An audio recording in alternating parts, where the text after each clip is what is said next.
नमस्कार, एक बार फिर से आप सभी का स्वागत है। आज की वीडियो में हम जानेंगे डेफेमेशन के बारे में, यानी मानहानि क्या होता है। डेफेमेशन का मामला उन व्यक्तियों पर दर्ज कराया जा सकता है अगर कोई व्यक्ति, चाहे वो आपका मित्र, सगा संबंधी, रिश्तेदार या परिवार का ही कोई सगा संबंधी क्यों ना हो, पति पत्नी ही क्यों ना हो, अगर एक दूसरे मान मर्यादा या सामाजिक प्रतिष्ठा को भंग करने की कोशिश करता है तो उसके खिलाफ क्या कानूनी कार्रवाई की जा सकती है। क्या परिवार, रिश्तेदार या मित्र या पति पत्नी एक दूसरे के खिलाफ डेफेमेशन का मामला दर्ज करा सकते हैं या नहीं। डेफेमेशन के बारे में आईपीसी का सेक्शन 499 से लेकर 502 तक डेफेमेशन की विस्तृत जानकारी देता है। डेफेमेशन का मामला कब दर्ज कराया जा सकता है? अगर कोई व्यक्ति आपकी मान मर्यादा, आपकी सामाजिक प्रतिष्ठा को धूमिल करने की कोशिश करता है, आपकी छवि को सामाजिक तौर पर खराब करने का प्रयास करता है, आपके बारे में गलत अफवाहें फैलाकर, गलत सूचना देकर, चाहे वो लिखित तौर पर हो या मौखिक तौर पर हो या सोशल मीडिया माध्यम से हो, व्हाट्सएप ग्रुप में हो या पब्लिकली किसी सार्वजनिक स्थान पर या किसी जान पहचान के व्यक्ति से आपके बारे में कोई ऐसी सूचना साझा करता है, कोई ऐसी जानकारी लोगों के बीच में साझा करता है जिससे आपके मान सम्मान एवं प्रतिष्ठा को नुकसान पहुंचता है, आपकी छवि धूमिल होती है, तो ऐसे में उस व्यक्ति के खिलाफ आप डेफेमेशन का केस कर सकते हैं। डेफेमेशन का मामला सिविल और क्रिमिनल दोनों नेचर का होता है। डेफेमेशन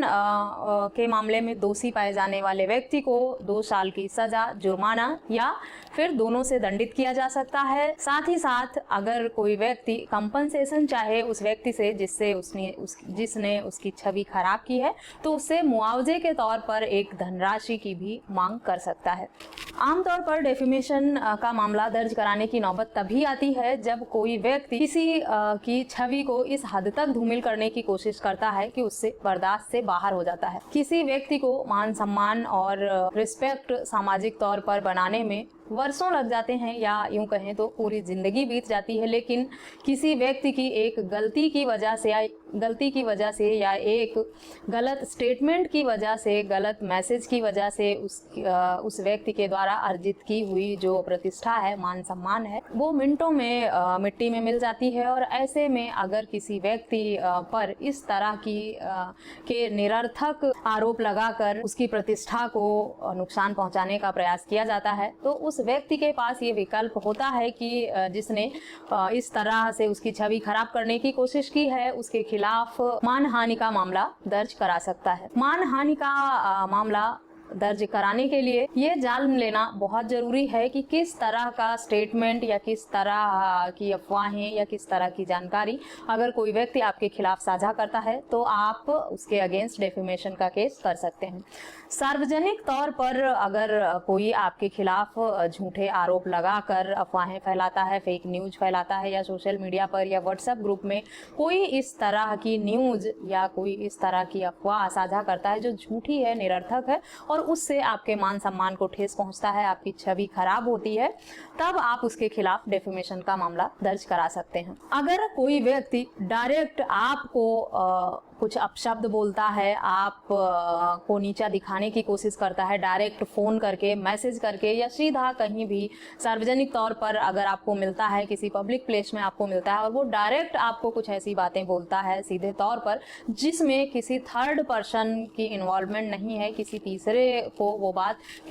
व्यक्ति तक वो बात नहीं पहुंचती है, सिर्फ आप दोनों के बीच में रहती है, तो ऐसे में आप उस व्यक्ति के खिलाफ डेफेमेशन का मामला दर्ज नहीं करा सकते हैं। उदाहरण के तौर पर अगर कोई मेरा मित्र या कोई मेरा दुश्मन मुझे या कोई मुझसे हेट करने वाला व्यक्ति जो मुझे पसंद नहीं करता है, मुझे डायरेक्ट फोन करके कुछ अपशब्द बोलता है या मेरे बारे में कुछ गलत बातें बोलता है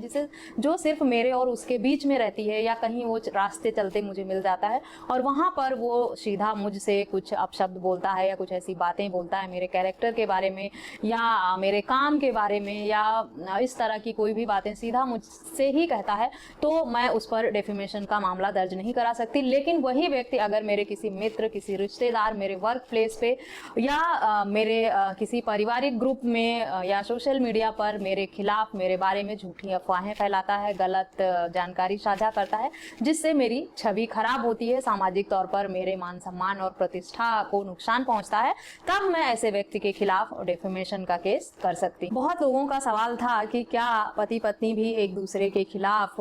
डेफेमेशन का केस कर सकते हैं। डेफेमेशन के दायरे में पति पत्नी भी आते हैं अगर वो दोनों एक दूसरे के खिलाफ कुछ ऐसी बातें शेयर करते हैं। एग्जाम्पल के तौर पर अगर कोई व्यक्ति रिस्पॉन्सिबल है, अच्छा कमाता है, अपने परिवार की जिम्मेदारियां निभा रहा है, फिजिकली फिट है और उसका कहीं किसी के साथ कोई अफेयर नहीं है, कैरेक्टर वाइज बहुत अच्छा व्यक्ति है, चाहे वो मेल हो या फीमेल हो, दोनों पर ये बातें लागू होती हैं, और उसका पार्टनर उसके खिलाफ इस तरह की गलत अफवाहें लोगों के बीच में फैलाता है, मित्र रिश्तेदार के बीच में, या उसके वर्क प्लेस पर जाकर इस तरह की बातें बोलता है कि इसका किसी और से नाजायज संबंध है, इसका लूज कैरेक्टर है, या ये बाप बनने के लायक नहीं है, ये माँ बनने के लायक नहीं है, ये नपुंसक है, ये फिजिकली मुझे संतुष्ट नहीं कर सकता, जबकि ये सब सिर्फ अफवाहें हैं। मेडिकली तौर पर आप ये प्रूफ कर सकते हैं या कर सकती हैं कि आप बिल्कुल फिट हैं, ऐसा कुछ भी नहीं है। इस तरह की बातें अगर कोई लाइफ पार्टनर भी एक दूसरे के खिलाफ पब्लिकली फैलाने की कोशिश करता है, उसे नीचा दिखाने के लिए, उसके मान सम्मान को ठेस पहुंचाने के लिए, तो ऐसे मामले में पति पत्नी भी एक दूसरे के खिलाफ डेफेमेशन का केस कर सकते हैं। लेकिन तभी कर सकते हैं जब उनके पास ये साबित करने के लिए पर्याप्त प्रूफ हो कि अगर किसी के पार्टनर ने इस तरह के आरोप लगाए हैं और उसके पास इनफ प्रूफ हैं, वो ये साबित कर सकता है कि ऐसा कुछ भी नहीं है, चाहे वो मेडिकली हो या उसके कैरेक्टर को लेकर फैलाई गई बातें हों। जब आप साबित करने में सक्षम हैं, तब आप न्यायालय के समक्ष डेफेमेशन का केस अपने पार्टनर के अगेंस्ट भी कर सकते हैं। ये तभी कर सकते हैं जब सामाजिक तौर पर उसकी छवि खराब करने की कोशिश की गई हो, सोशली इस तरह का मैसेज फैलाया गया हो। डायरेक्ट एक दूसरे के बीच में अगर वार्तालाप होती है, बातचीत होती है, गुस्से में एक दूसरे पर इस तरह के बातें, इस तरह के आरोप लगाए जाते हैं, चाहे वो फोन पर हो या घर में ही एक दूसरे की लड़ाई के बीच में इस तरह के शब्द बोले जाते हैं, तब ये डेफेमेशन के दायरे में नहीं आता। इस वीडियो में दी गई जानकारी सिर्फ एक कानूनी जागरूकता के लिए बताई गई है। मेरा मकसद किसी को उकसाना या लड़ाई झगड़े करवाना या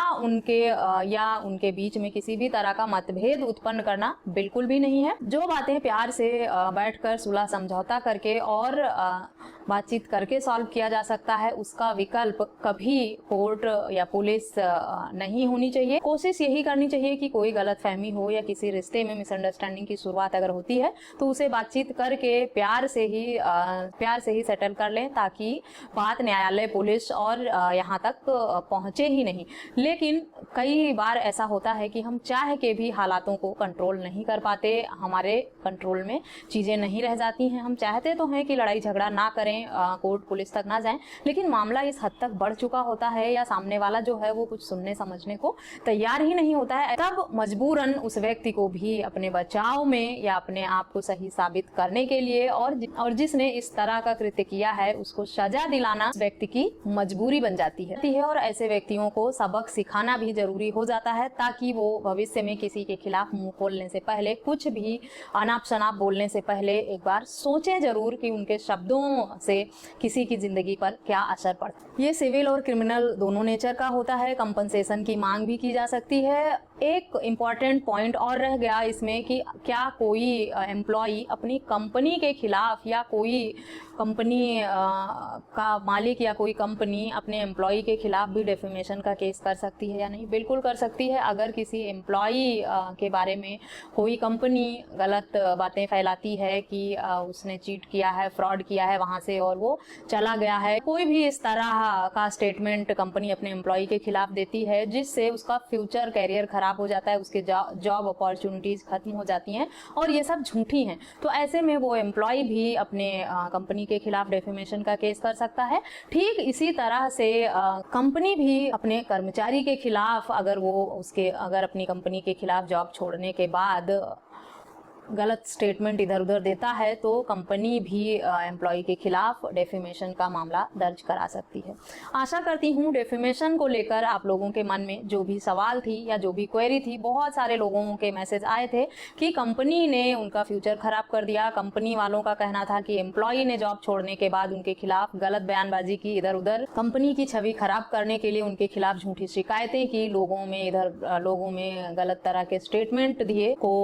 ताकि उनकी छवि खराब हो। ऐसे में कंपनी भी और एम्प्लॉय भी दोनों को ये हक अधिकार हैं कि वो डेफेमेशन का मामला दर्ज करा सकते हैं। डेफेमेशन का मामला दर्ज करने का क्राइटेरिया क्या है, इस वीडियो में मैंने अपनी तरफ से डिटेल में बताने का प्रयास किया है। आशा करती हूँ ये जानकारी आप लोगों के लिए यूजफुल होगी। और अंत में आप सबसे रिक्वेस्ट करना चाहूंगी कि वीडियो को